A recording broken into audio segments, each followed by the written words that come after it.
திமுகவை சேர்ந்த பொன்முடி அவர்கள் வந்துட்டு இந்த சர்ச்சை ரீதியாக வந்து பேசுனது நம்ம எல்லாருக்குமே தெரியும் சார். அது சம்மந்தமாக நேற்று நீதிமன்றத்தில் வழக்கு வந்து சார். அப்போ என்ன சொன்னாங்கன்னா, நீதிமன்றத்தில் நீங்கள் எப்படி விசாரிக்காமல் நீங்கள் பாட்டு எஃப்ஐஆர் க்ளோஸ் பண்ணி எஃப்ஐஆரே பெஸ்ட்டு போடல, எப்படி நீங்கள் முடிச்சு வைப்பீங்க அப்படின்னு சொல்லி கேட்டிருக்காங்க சார். திரு பொன்முடி அவர்கள் பெரியார் திராவிடர் கழகத்தின் ஒரு கூட்டம் என்று நினைக்கிறேன். அந்த கூட்டத்தில் பேசும்போது சைவம் மற்றும் வைணவ மதங்களை பற்றி மிகவும் கொச்சையாக ஒரு ஆபாசமாக அந்த காலத்தில் நாங்கள் இப்படிலாம் பேசின்னு இருப்போம் என்று அதை சிலாகித்து பெருமையோடு சொன்னார். அந்த வீடியோ வெளியாகி ரொம்ப கடும் கண்டனத்திற்கு உள்ளே, அதனால தான் அவரது அமைச்சர் பதவியே பறிபோனது. அது சர்ச்சையான பிறகு நீதிபதி திரு ஆனந்த் வெங்கடேஷ் அவர்கள், நீங்கள் செய்ய மாட்டீங்க, நான் செய்கிறேன், இதைவிட ஒரு வன்முறையை தூண்டும் பேச்சு, மதத்தை புண்படுத்தும் பேச்சு இருக்க முடியாது, நான் சூமோட்டோ எடுக்கிறேன் என்று அவர் எடுத்தவுடன் வேறு வழி இல்லாமல் ஒரு 100-115 எஃப்ஐஆரோ நம்ம போட்டார்கள். அந்த வழக்கு மீண்டும் விசாரணைக்கு வந்தபோது, சார் நாங்கள் விசாரித்து பார்த்துட்டோம், இதில் எஃப்ஐஆர் போடல, கரெக்ட், எஃப்ஐஆர் போடுவதற்கு முகாந்திரமே இல்லை, அனைத்து புகார்களையும் க்ளோஸ் பண்ணிட்டோன்ட்டு கவர்மெண்ட் அட்வொகேட் சொல்கிறாரு.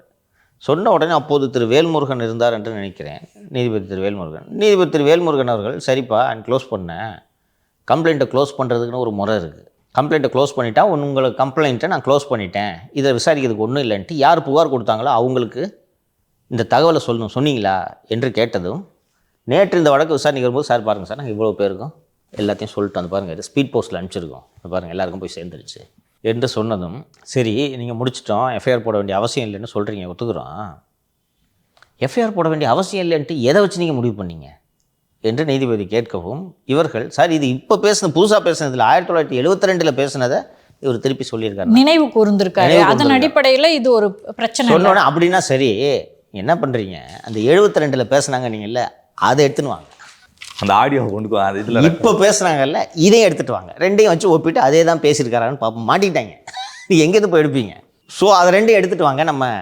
விவாதிப்போம்னு சொல்லிட்டு 28ஆம் தேதி இந்த வழக்கை போட்டிருக்கிறான்னு நினைக்கிறேன். எல்லாம் மாட்டினாங்கன்னு நினைக்கிறேன். நீங்கள் யோசிச்சு பாருங்கள், தூய்மை பணியாளர்கள் பேரில் வண்டி கொடுக்குறேன்னு சொல்லி வண்டியை ஏமாற்றி காங்கிரஸ்காரங்க பிடுங்கிக்கிட்டு போகிறாங்க, வராகி மேலே பொய் வழக்கு போட்டிருக்காங்கட்டெலாம் நாம் சொல்கிறதுக்கு லொடுக்குன்னு எத்தனை எஃப்ஐஆர்களை பதிவு செய்தார்கள். இதில் இருந்தாலும் இவ்வளவு ஆபாசமாக பேசியிருக்காரு, அட்லீஸ்ட் எஃப்ஐஆரை போட்டுட்டு சார் விசாரிக்கிறோன்னு சொன்னாலும் பரவாயில்ல, எஃப்ஐஆரே போட மாட்டேன்ட்டு நீங்கள் போய் நீங்கள் வாதிட்டுக்கிட்டு கொண்டு இருக்கிறீர்களே, யார் பொன்முடி பேசியது யார் ஏற்றுக்கொள்வார்கள்? உங்கள் தலைவரோட ஒய்ஃப்கிட்ட போய் சொல்லுவியாத, நான் கேட்குறேன். அவங்க எவ்வளோ ஆன்மீகவாதின்னு தெரியும், வீடியோக்கெல்லாம் பார்க்குறோம்ல. நீங்கள் அடிநாதமாக பிடித்து கொண்டிருக்கக்கூடிய பிராமண எதிர்ப்பை உங்கள் தலைவரோட மனைவி கடைபிடிக்கிறாங்களா? எதுக்கு இதெல்லாம் நோண்டுறீங்க? ஃபஸ்ட்டு நீங்கள் உங்கள் கொள்கையில் உறுதியாக இருக்கீங்களா? நாத்திகமாக பேசுகிறீங்க. திமுகவில் இருப்பவர்கள் அத்தனை பேர் நாத்திகர்களா? ஓட்டு வாங்கணுன்றதுக்காக கையில் வேலை தூக்கணவங்க தானே நீங்கள்.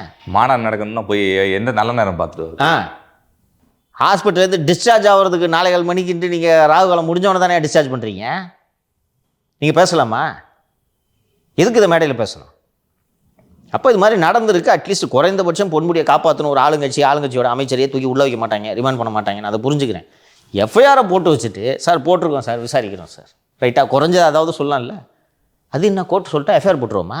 எஃப்ஐஆர் போடுறதுக்கு தகுந்த வழக்கே இல்லைங்க. இது சரி, தகுந்த வழக்கம் இல்லைன்றது நாங்கள் முடிவு பண்ணிக்கிறோம். 2 ஸ்பீச் எடுத்துன்னு வந்துட்டார் நீதிபதி என் சதீஷ்குமார். அவர் என்ன கேட்டிருக்காருன்னா, இதே ஆர்வத்தை பொதுமக்களுடைய நீங்கள் அதை இதே மாதிரி வேகமாக நீங்கள் முடித்து வைத்திருக்கிறீர்களா என்று கேள்வி எழுப்ப மாட்டினாங்க.